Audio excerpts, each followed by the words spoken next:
Sharon Archambault. I'm the Adult Services and Outreach Coordinator here at the Langley Adams Library. I'd like to thank you all for coming today. Just a few notes before we start the program. This program is sponsored by the Friends of the Library, and I believe Ron Mertens wanted to make an announcement. Yeah, I was just told about that about 3 minutes ago. You all have a slip of paper that was in the folder. It tells a little bit about the Friends. We are an organization that sponsors programs for the library like the one you're at tonight. We also purchase the museum passes that are used a lot here at the library for 6 different museums. I think we're sponsoring the Salad and Slice program, 2 weeks from tonight? So if you haven't signed up for that, you might be interested in that. That was very, very successful last year. But we do some fundraising, and we collect dues for memberships. That's the only way we raise our funds to pay for programs like tonight and to pay for the museum passes. So we're always glad to have people who are members of Friends of the Library. The back of this shows the different levels of membership. And you might want to sign up now because we're talking about raising them come the first of the year to be more in line with what other libraries are already charging for memberships. So if you're not a member of the Friends, and I know many of you here are, we'd certainly be glad to have you as members. Thanks very much. Thank you, Ron. And Ron mentioned Salad and a Slice, which if any of you attended that last year, it was a great event. It was a lot of fun. And this year we're having it again. You do have to be signed up for the summer reading, the adult summer reading program, which is Novel Destinations, which is a lot of fun. If you sign up for it, every 3 books that you read, you get a free book. And every book that you read, you get a raffle ticket, which enters you into a raffle to win a prize. You sign up online, but if you don't want to do that, we'll sign you up here at the library.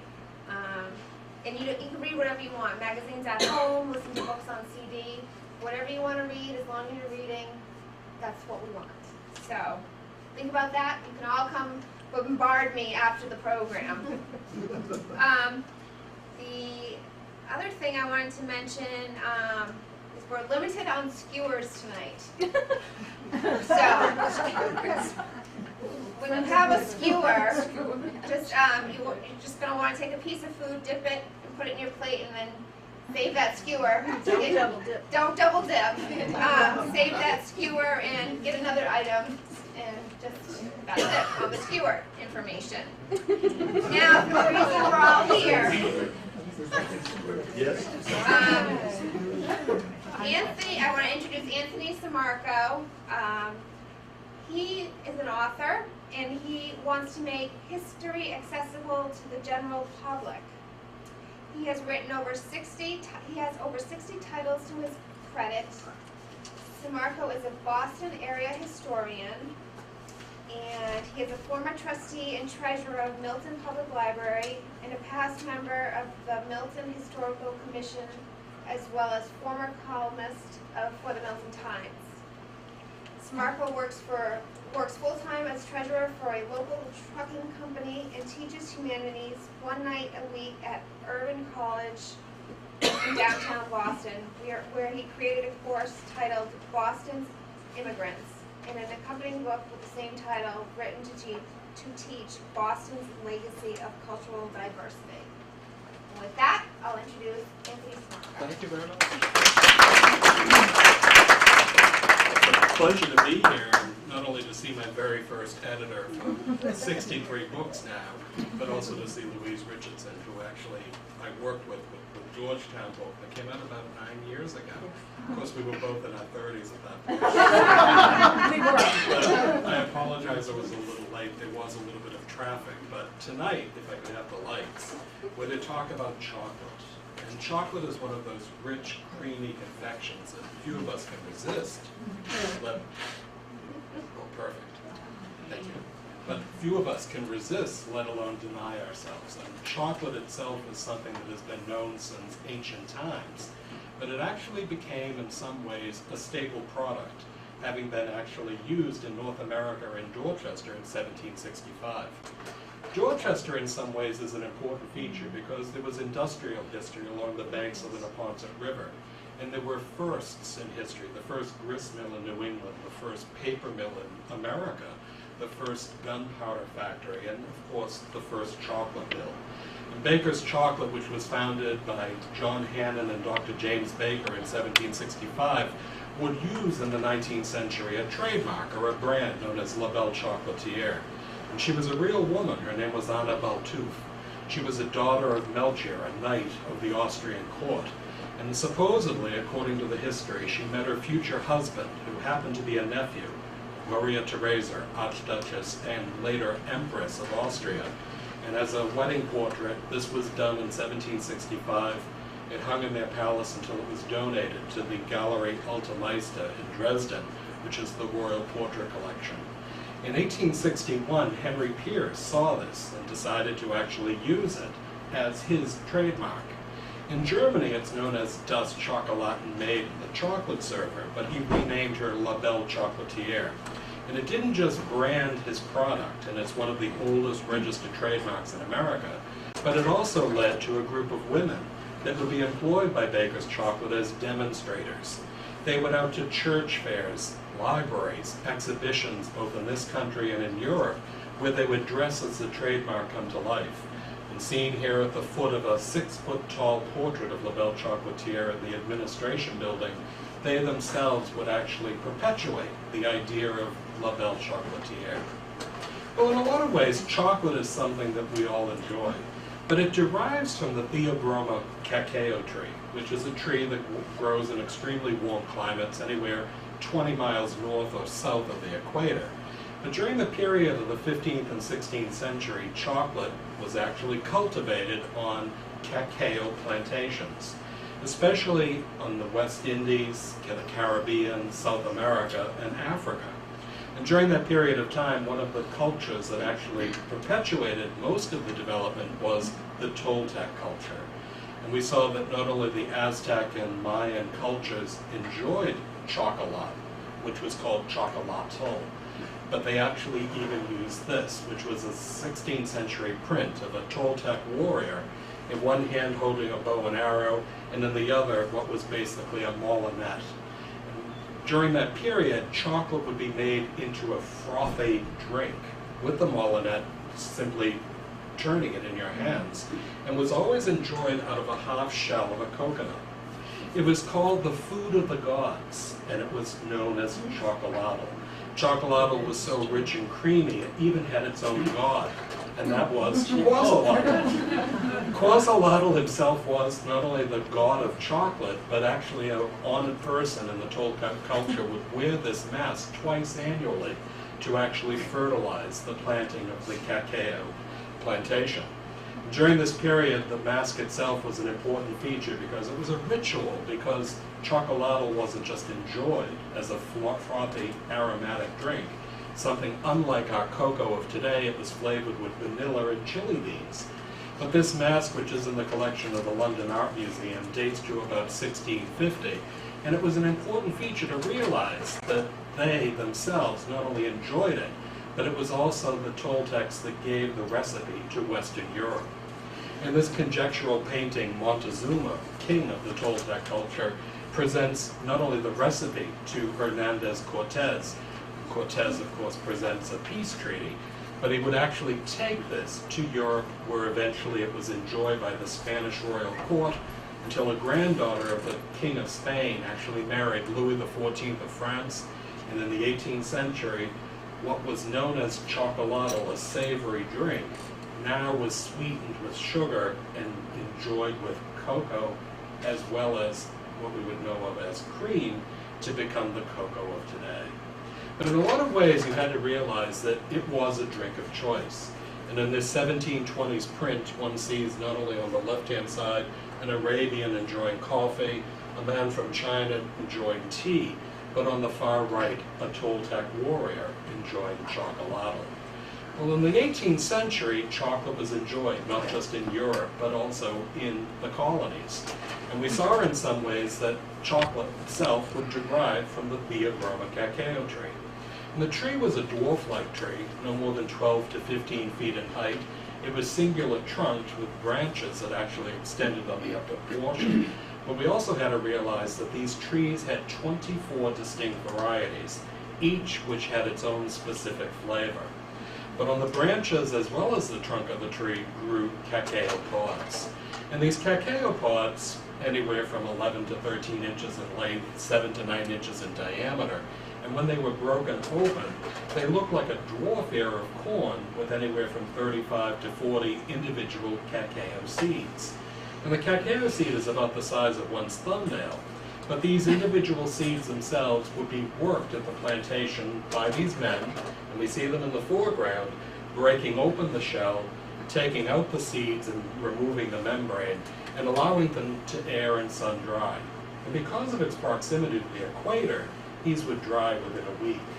At that point, the dried cacao seed itself could be used for a variety of purposes, not just to make chocolate, but it was also used as a currency, because chocolate was such an important feature of the culture.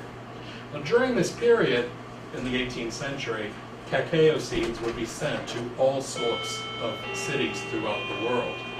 One of the places was, of course, Dorchester. And this map of Dorchester in 1831 was drawn by Edmund Baker, a half-brother of the man who would actually inherit the Baker Mill, Walter Baker. The Neponset River itself, named for the Neponset tribe of the Massachusetts Indians, divided Dorchester on the upper portion and the town of Milton on the lower portion. And as early as the 17th century, as I said, the river was harnessed for water power. During that period, this was a thriving mill community. But by 1765, Dr. James Baker himself would actually set up a man in partnership to produce chocolate. Baker had been born in Dorchester. He was a graduate of Harvard College in the class of 1760, and he later would open a general store in what was then called Baker's Corners, or what we call today Codman Square. But it was a fortuitous meeting with a man by the name of John Hannon that the history book tells us was, quote, a penniless Irish immigrant, unquote, but he had the skill of making chocolate. Well, Dr. Baker was a fairly affluent man. He set Hannon up in a small mill on the banks of the river on the Milton side, where he began to produce chocolate. This was a rented mill. It used a water wheel to turn the grist mills that would grind the dried cacao beans. And between 1765, when it opened, and 1779, it wasn't known as Baker's chocolate, but it was known as Hannon's Best. Now, John Hannon was said to have been a penniless Irish immigrant, but in that 14-year period, he was actually to turn the tide, and in some ways create not just a delicious chocolate, but something that was used throughout, not only New England, but the entire eastern seacoast. One of the surprising things was that these bars of chocolate that usually averaged about a pound in size were wrapped in paper that was embossed, as you see here with the scales of justice. And it says, if the product does not prove good, your money will be returned. And it was thought to be one of the first money-back guarantees of the product in the entire United States. Well, Hannon did quite well. Up in 1779, he was said to have gone to the West Indies to procure further cacao beans, but he never returned. And a year later, the widow Hannon sold her half share of the business to Dr. James Baker, and the House of Baker Chocolate was incorporated. For 3 generations, the Baker family would run this business. And this is Edmund Baker's son, Walter, who would actually inherit the business in 1818. Like his father and grandfather before him, Walter Baker was educated at Harvard College, graduating in the class of 1811. But later, he obtained a law degree at Chapman Reeves Law School in Litchfield, Connecticut. He taught school for 3 years in Natchez, Mississippi, but when he returned to Dorchester, he started with the family business. And during his lifetime, he would increase the company tenfold in not only advertising and marketing, but the purity and reliability of his product. Walter Baker worked with a team effort, and in many ways, many people looked at this as an important feature. Chocolate was big business, but Baker's was not the only manufacturer of chocolate in Dorchester and Milton. He had other competitors to the tune of 4. And during this period, he used as his trademark a young maid with a cornucopia spewing forth the different types of chocolate. Well, if you know Baker's, Baker's is a baking chocolate. and you never eat it unless it's 2 o'clock in the morning and there's nothing else to eat. Unless you grate it and combine it with other ingredients, it's not palatable. But during this period, he made what was called premium chocolate, which was the best chocolate around. It was 85% cacao pound. But he also made cocoa, which was thought to be one of the most delicious drinks available, and broma. Maybe you've heard of broma seltzer, but chocolate broma was something that was an effervescent drink enjoyed in the summer months. Well, Baker was very successful, and he marketed his products in beautiful color advertisements. These are in the collection of the Boston Athenaeum, and it says, Walter Baker and Company in Dorchester produces chocolate, cocoa, broma, cocoa paste, homeopathic chocolate, and dietetic cocoa. The idea was it wasn't dietetic, it was the fact that cocoa, maybe you realize, has a higher caffeine count than either coffee or tea. And in this instance, homeopathic was the fact that it didn't give you the jitters. So it was good for both invalids and children.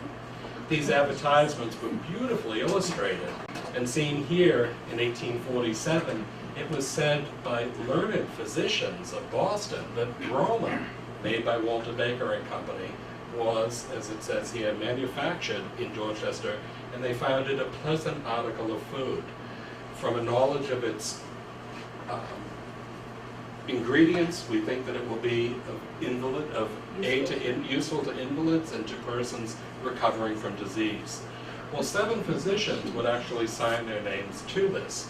The surprising thing was 4 of the 7 attended Harvard with Walter Baker. Among them, John Collins Warren, who was the first man to operate at the ether dome at the Massachusetts General Hospital. In a lot of ways, too, Walter Baker himself would replace the old mill that his father and grandfather had used with what was called the stone mill. And in the center here, the stone mill was designed by Gridley J. Fox Bryant, a very well-known architect. His claim to fame is he actually designed the Charles Street Jail, which is now called the Liberty Hotel. People can choose to stay there rather than actually being forced to. But his father was Gridley Bryant, who invented the quarrying technique for granite. Well, the building, when it was completed in 1849, was thought impervious to fire. As a result, the building itself would actually see the production of chocolate only 10 months out of the year. July and August was suspended simply because of the heat in chocolate mills. But unfortunately, Walter Baker died in 1852. His half-brother, Sidney Williams, would take over the company as president, but he died 2 years later. And it was his step-nephew, Henry Pierce, a man who actually worked for him for $1.50 a week, who later would take over the presidency in 1854. And the surprising thing was that Henry Pierce, when he died in 1896, still as president, left $71 million, half of it to charity. During this period, Henry Pierce himself would not only become president of Baker's Chocolate, but he would serve as mayor of Boston in 1872 and 1877. He'd also serve as both a local congressman as well as a member of the U.S. Congress. And in many ways, he was someone who expanded the company 40-fold in a period between 1854 and 1896. Pierce, in a lot of ways, had inherited that one mill. But beginning in the early 1870s, he looked at the area and decided to begin what would become a campus, a grouping of buildings, all designed by Nathaniel Bradley, one of the foremost architects of the 19th century, and his successor firm of Bradley, Winslow, and Weatherall, who would design the buildings that served not only the mills for the production of chocolate, but also for the storage of beans. In the distance, one can see the Pierce Mill, adjacent to, of course, the original Baker Mill. And the Pierce Mill was actually built in 1872. This was a magnificent building, and Dorchester had just been annexed to Boston. Dorchester was an independent town, settled in 1630, but in 1869, with a population of only 12,000 people, the voters decided to annex themselves because of the wonderful municipal qualities that they would receive. In 1872, when this was completed, it set the urban tone. It was 5 stories in height. It was one of the most magnificent Second French Empire mills in the entire city. But it was on the banks of the Neponset River on the back and Adam Street in the foreground. And Nathaniel Bradley, a man who would actually build this and design it, was probably one of the most sought-after architects. It was used in trade cards, advertisements, chromolithographs, and seen here in 1878 with the street traffic along Adams Street in the foreground, you began to realize that this was a statement that Henry Pierce was now producing chocolate to the tune of almost 250,000 tons a year. And it was shipped throughout the Boston area as well as by railroad and shipped to the eastern seaboard. But the surprising thing was that this trade card had gold medals in the four corners. And beginning in 1854, Henry Pierce would enter his chocolate and cocoa in not only competitions in this country, but in competitions in Europe. And he would receive gold medals, silver medals, and bronze medals for the quality of his chocolate. During this period, you had to realize he was still making the chocolate that Walter Baker had made in the earlier part of the 19th century. And three types of chocolate they made. They would eventually make 21. But one was Premium Number 1. And as I said, Premium Number 1 was an unsweetened chocolate. It had to be melted and combined with other ingredients to make it palatable. But it was usually served in half-pound cakes, wrapped in a blue paper with a cream label. But they also made things known as German sweet chocolate. And this was actually a recipe from a man named Samuel German.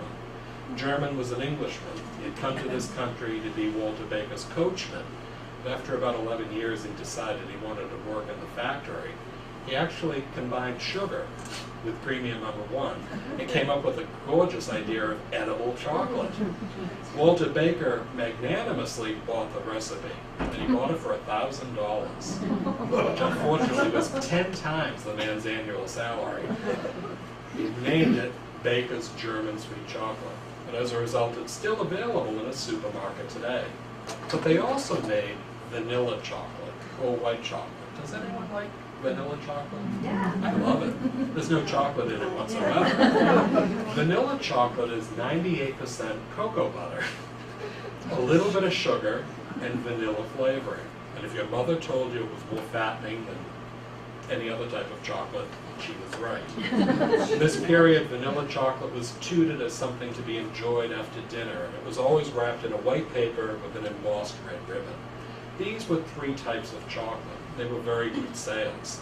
But one of the things was cocoa that actually would produce not only 55% of the average annual sales of Baker's chocolate right up until the period of the 1930s. Breakfast cocoa was touted as something that if you didn't have time for a full breakfast, a cup of cocoa was not just delicious, but nutritious. And it was thought to be enjoyed all day long, even in the evening. Now, during this period, Henry Pierce himself would actually procure beans throughout the world. Cacao beans, as I said, are about the size of one's thumbnail, and they would come from various countries. These canvas sacks would arrive with a stencil of country of origin.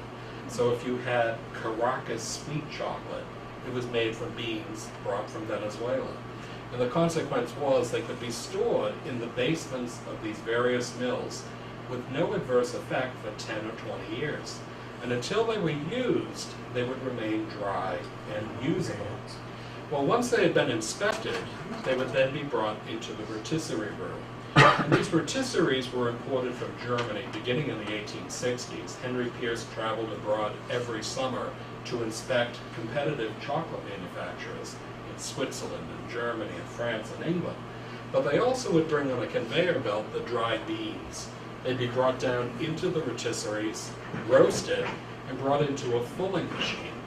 Now the bean has an outer casing, and once it's roasted, the fulling machine removed the outer shell. And at that point, it was a glutinous substance, as you see on the left-hand side, much like fudge, but with about a 50% cocoa butter content. Now the men wear leather aprons to protect their clothing because it is an oily substance at this point. But in the 19th century, it was allowed to air and sun dry. These were south-facing windows. And once it was dried, it would go through what was basically a refining process, and it would be grated continuously for almost a day, until such time it was so fine and that most of the cocoa butter had been removed that it could then be combined with other ingredients to make the types of chocolate, such as premium, or German sweet chocolate, or vanilla chocolate. But once it had been made, it was then brought to wrapping stations. Wrapping stations were the women's domain. And as early as 1834, Baker Chocolate had hired women to work in the factory. Now, the first woman was a woman named Martha Pond, and she had a very important job. It was her job to keep the recipe under wraps so that nobody knew how Walter Baker actually made his chocolate. Remember, there were 24 distinct varieties of Theobroma cacao trees, and each had a specific flavor. He combined them so that if you bought a piece of chocolate today, you would get the same flavor if you bought it 6 months later. Martha Pond was a very good employee. She worked 42 years for the company. She could keep a secret because she was a deaf mute. The surprising thing was, in that period, Walter Baker and later Henry Pierce hired many people that couldn't work elsewhere. And in 1845, he hired two sisters, Christina and Mary Shields, who wrapped chocolate bars for close to 75 years between the two of them. These women actually had workstations. The chocolate would be brought to them, they'd wrap it in paper or fix a label and place them in the boxes that were then brought to the shipping docks. They also had women that would actually fill cocoa tins. And these cocoa tins, which were usually a pound in size, once filled, were placed in a box and brought to the shipping dock.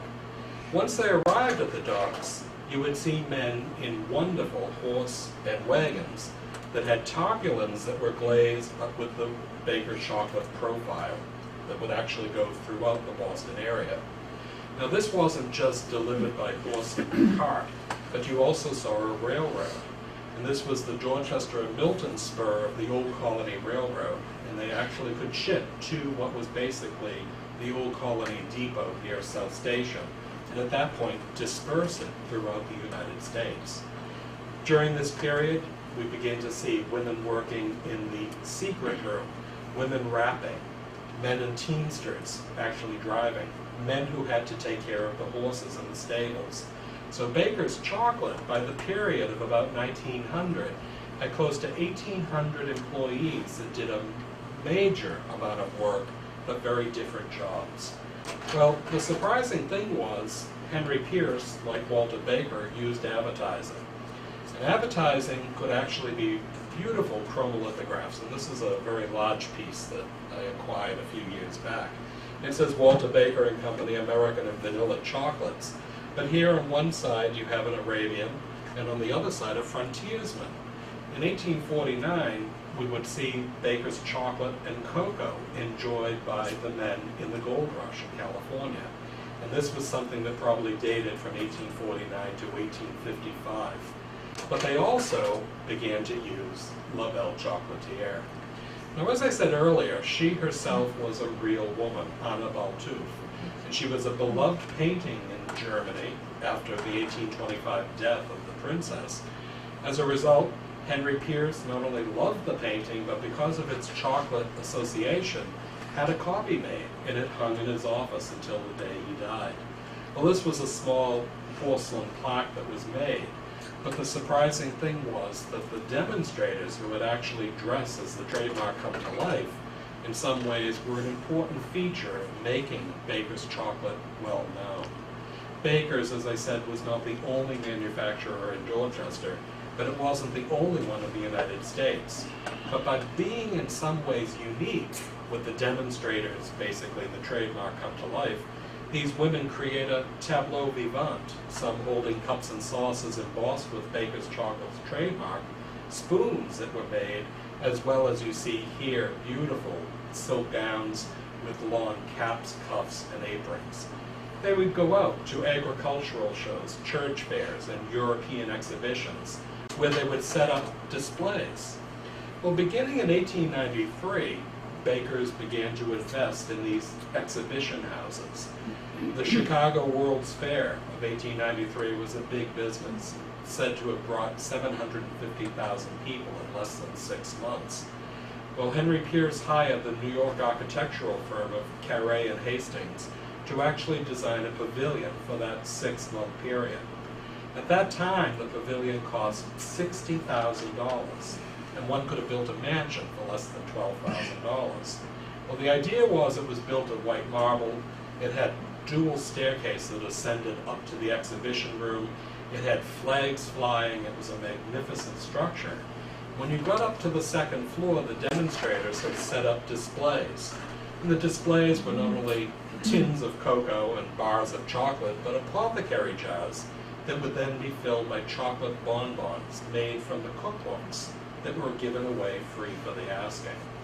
Once the demonstrators would arrive at one of these exhibitions, the buildings themselves would be transformed.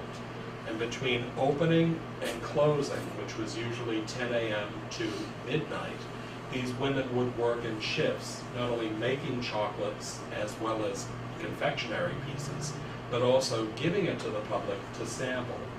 Well, in a lot of ways, you began to see these demonstrators working very hard.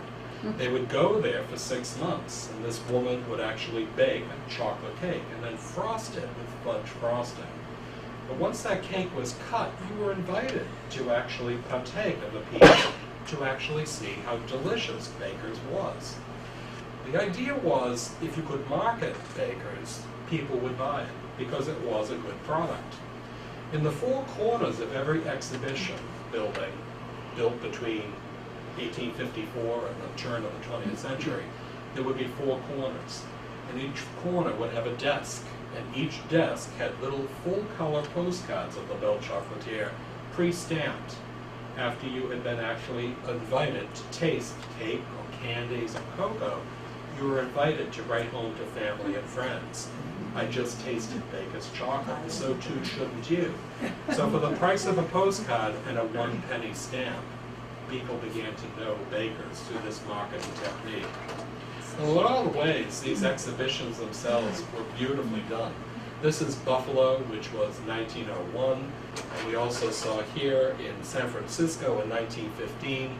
The more fanciful, the more exotic, the more unique they were, of course, the more the public would actually visit them.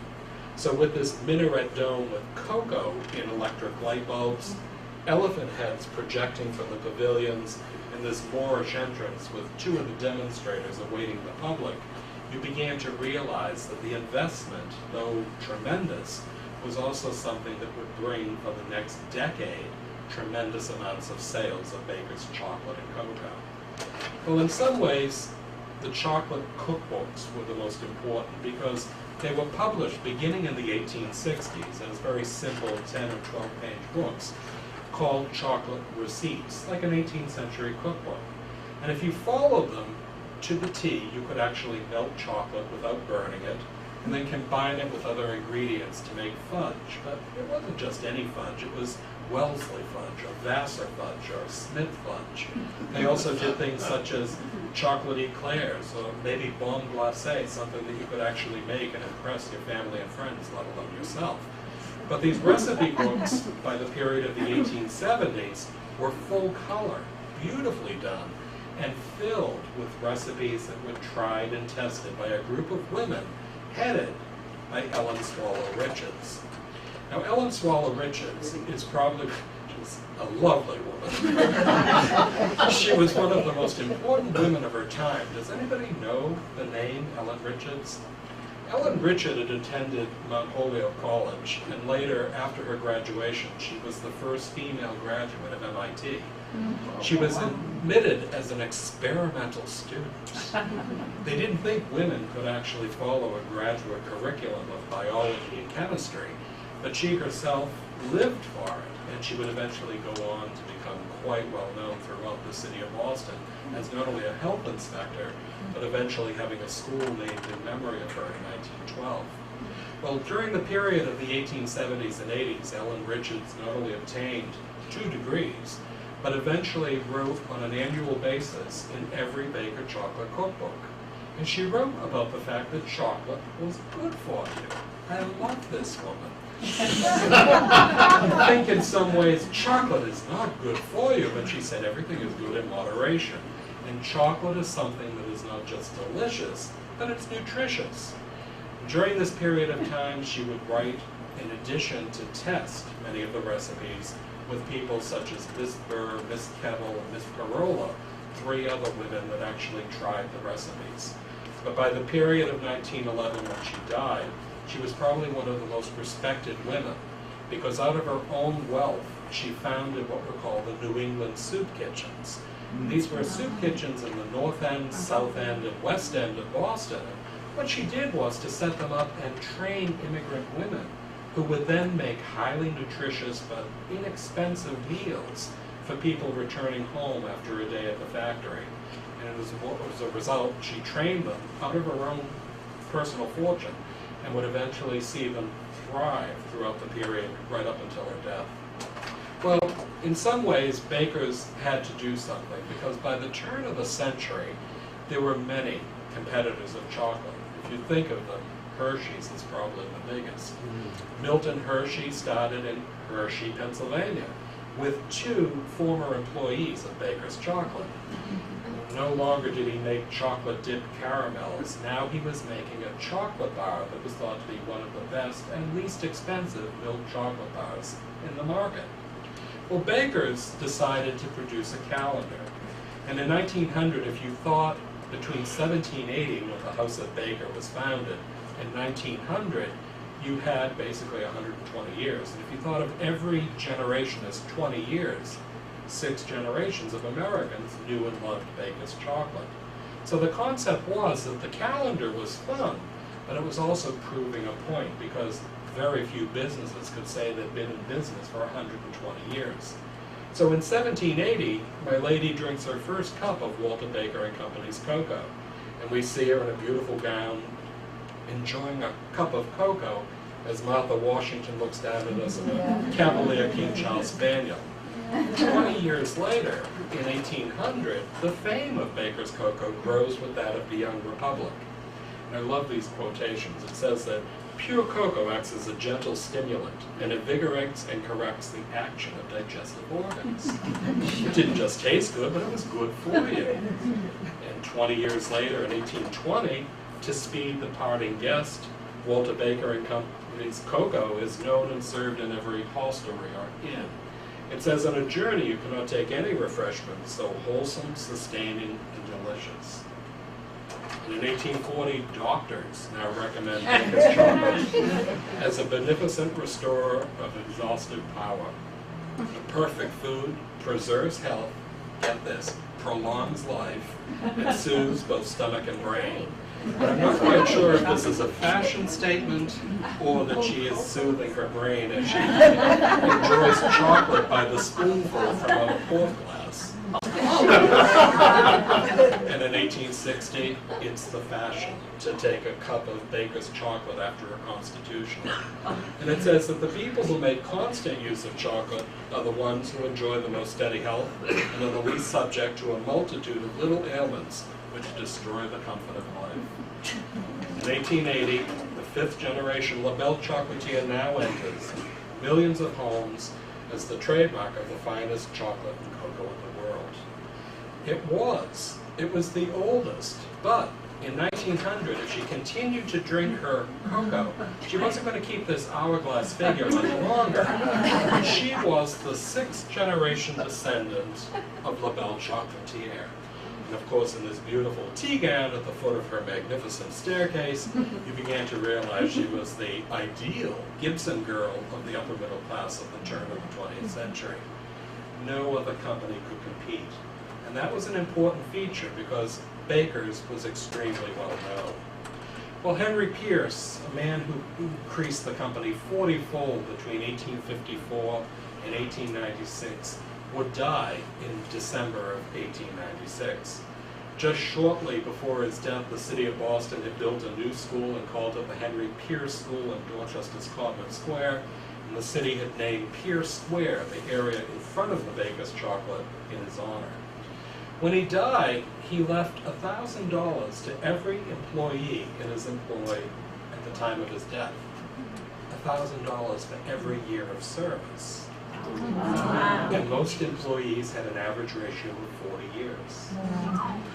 He also left $100,000 to every mill manager who would actually run the company while he was in Europe every summer.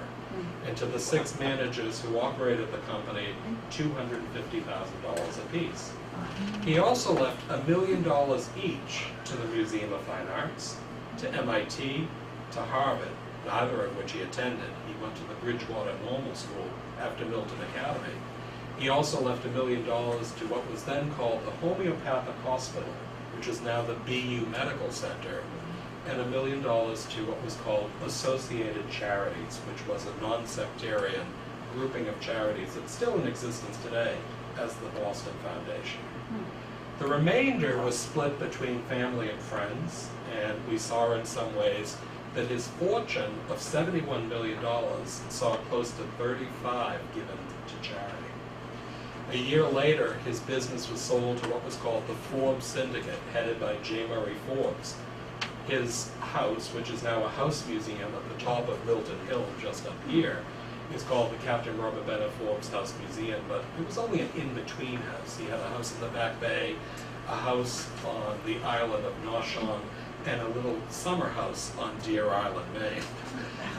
$4.75 million was what they paid for the company, and between 1897 and 1928, they increased the company another 15-fold. Now what they did was to maintain much of what Henry Pierce had done for many, many years. Chocolate would be delivered by horse and wagon.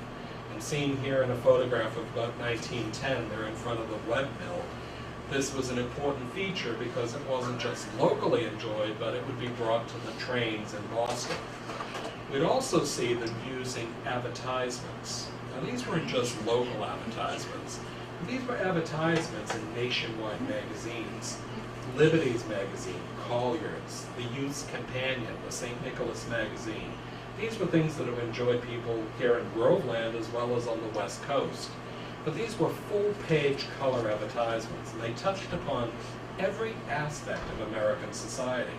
So this young, blonde, blue-eyed child says, "Now I have my Dolly, pretty soon I'll have my Cocoa." Now if she wanted Baker's Cocoa, I don't think you'd refuse her. But the idea was it was charming and it made you smile. And if it made you smile, it translated into sales. So young children enjoyed Baker's Cocoa. But so too did fraternity men. Of course, one of their sisters arrives impromptu. They're not drinking wine or beer. Now the sister has created an improvised cocoa table in the fraternity house and pours at table. The idea is, it says here, it's the center of attraction and perfect food. And of course, young college men enjoy Baker's Cocoa. Children, young men. Even the doughboys in World War I weren't drinking French wine in France. They were actually enjoying Baker's Cocoa. And as the woman arrives at the table, it says somewhere the boys are drinking a Baker's Cocoa toast to mothers, fathers, wives, or sweethearts. But the idea was that with every aspect of American society, it was also the fact we saw even theater actresses enjoying it.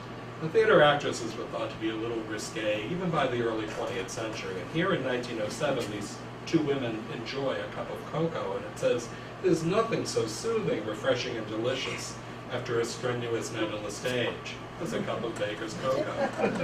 As a martini might not have been something they thought of. But it wasn't just people, it was even fairy tales. Now Little Red Riding Hood, with nothing less than a basket of Christmas dainties of Baker's Cocoa and chocolate. It was an important feature because if you laugh and smile, this was what people did 100 years ago. And that translated into such sales that many of these advertisements, done initially by Norman Price, pretty well-known artist, and later Norman Rockwell, were things that would become pieces of art. But in a lot of ways, let's just hope she got there before the war. During this period, they also did advertisements to show you how easy it was to make a cup of cocoa. Now, when I was a child, instant cocoa was something we enjoyed. But we had a grandaunt who would actually make cocoa from scratch, and it was something that was totally different. My mother couldn't quite understand why, but we told her it was different, and it tasted different.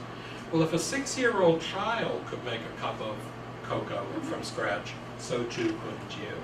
And what they did was to show her grating a piece of chocolate, combining that grated chocolate with hot water and hot milk and sugar in a pot, and then serving it. But the surprising thing was they didn't just serve it in any pot. These were pots that were made specially as premiums at Baker's Chocolate. So if you remember, dishwashing detergent used to have does. You would get a glass out of that. You of course bought 10 because you wanted 10 glasses to match. In this instance, these weren't simply glasses. These were pieces that were made in England by Shelley, or China, in France by Lamonge, and in Germany by Dresden. And you simply had to return the small sticker from the bars of chocolate or the cocoa tin to actually redeem them for either a set of cups and saucers, beautiful cocoa pots, silver spoons, as well as a plethora amount of ephemera. But in a lot of ways, they also showed that mother, having made a cake, when the young boy arrives home from school, it says chocolate cake. So nice when it's made with real Baker's chocolate. I'm not sure who wants it more, the child or the dog. And these were things in a way that the advertisements were such wonderfully creative aspects of advertising that people enjoyed it, and it did translate into sales. Well, the surprising thing was the demonstrators continued to work at Baker's Chocolate. Under the Forbes Syndicate, they were expanded, and they went throughout the United States, at this point by bus. We also saw in some ways they would greet honored guests at the top of the staircase of the administration building. That was the last building completed in 1919.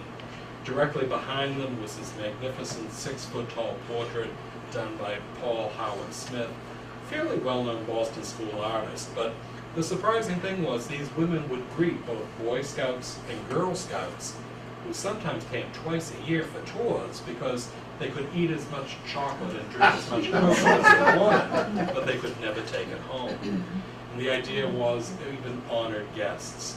But the surprising thing was the demonstrators were an important feature. And here at the administration building, when it was completed, the offices were moved from State Street in downtown Boston to Dorchester, and the building, which was designed by George Shepard, a well-known architect who lived in Milton from the firm of Shepard and Stearns. This was the only building not designed by Bradley, Winslow, and Weatherall. That it was incredible, not only on the exterior as a magnificent structure, but the interior was completely sheathed in white marble, bronze balusters, and of course the portrait of LaBelle, which still stands at the top of the staircase. In a lot of ways, this was an important feature, and the president, which was basically the J. Murray Forbes at that time, would actually use this as the offices. But the surprising thing was, by 1927, the business itself had expanded as much as it possibly could. Because of the Neponset River, they couldn't expand over the river. And because it was directly on Adams Street, the buildings could only go up. But these were antiquated Victorian buildings. They did have freight elevators, but they were 5 and 6 stories in height. And the surprising thing was, in 1927, the Forbes Syndicate put it up for sale. Immediately, it was bought by what was called Postum Corporation, or what eventually became General Foods. General Foods immediately renamed it the Baker Division of General Foods. Between 1928 and roughly 1965, when they began the move to Dover, Delaware, where they're located today, this mill complex itself would produce not just chocolate, but the beginnings of delicious confections. During this period of time, Postum, or General Foods, had coconut divisions, nut divisions, and all sorts of different things under the food group. And they would combine the baker's chocolate with these different things to make readily edible confection. They made things like milk chocolate bars in direct competition to Milton Hershey.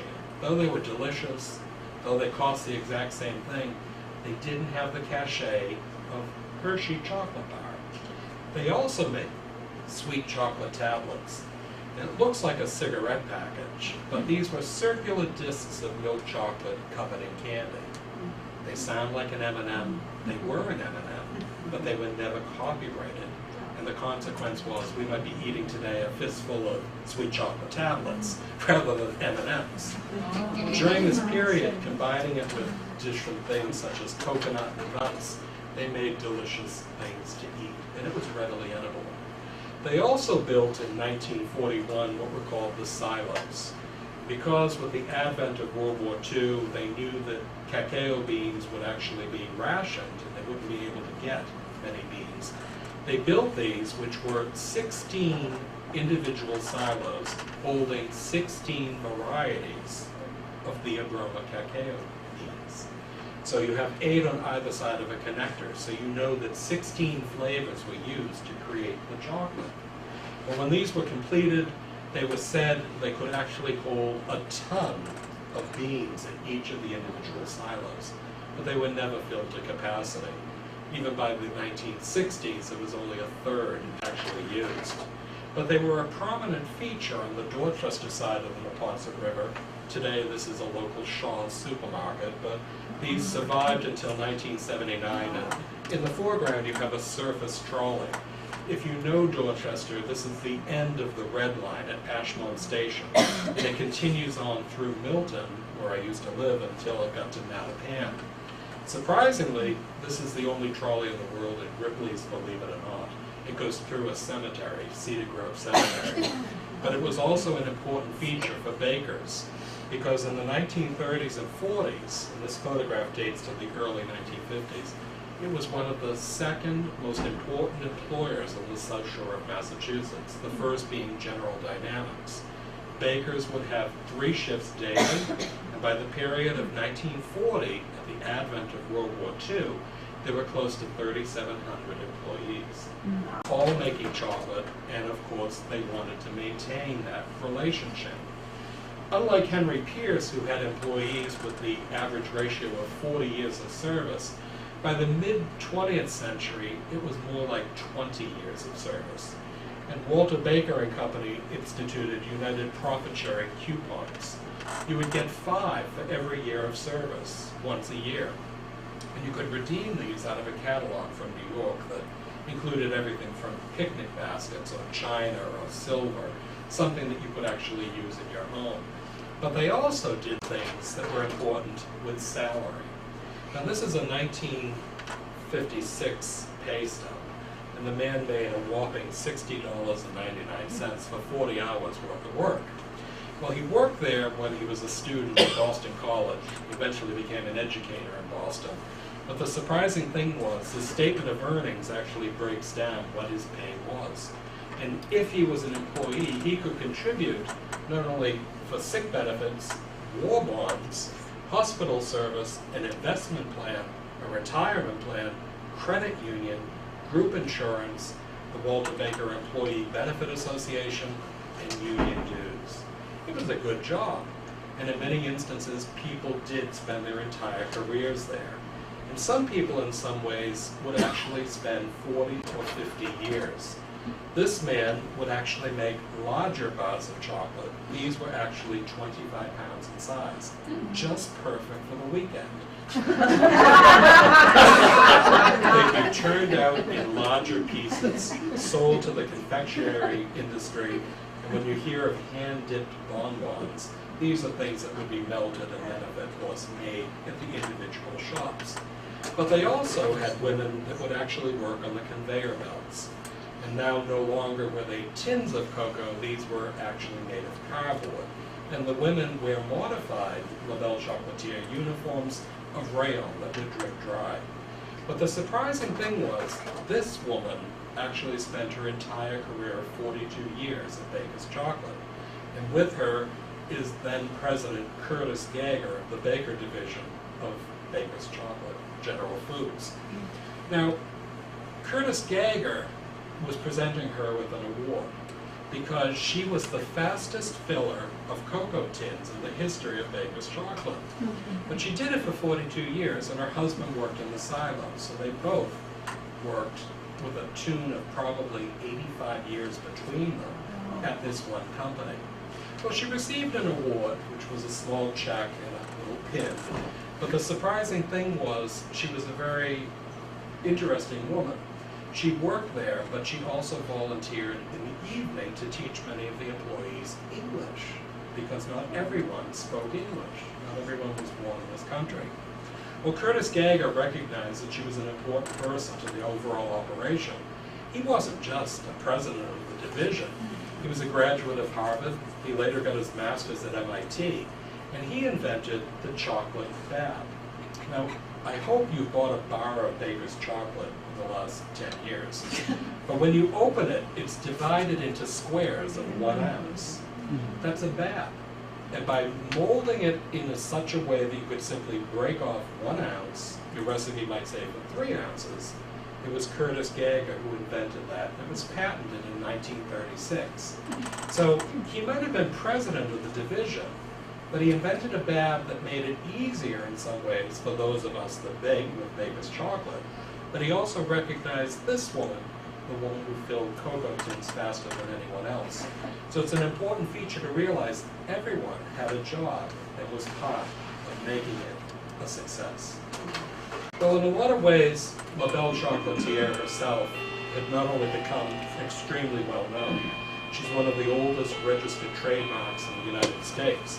But in a lot of ways, when this was done, and this was painted by Boston artist James Holden, I had gone to Roxbury Latin with him, he in some ways looked at this as a great piece that actually showed how important Baker's chocolate was. Well, I thought Baker's was a fascinating industry. It was something that produced not just a delicious product, but it was also something that was known throughout the country. And when I wrote this book about 2 years ago, after 20 years of lecturing on Baker's chocolate, its myriad aspects of architecture, society, women in industry, and different things, this was something that chronicled the history of something that's so well known. Baker's Chocolate is not just a company. It still survives. Today it's under the auspices of Kraft Family Foods. When it moved from Dorchester in 1965 to Dover, Delaware, it moved to climate-controlled, modern factories that were one story with parking lots so that people could drive to work. In a lot of ways, it still produces wonderful, delicious chocolate and cocoa, but in a lot of ways, it's a delicious memory from the past. Thank you. I hope you enjoyed it.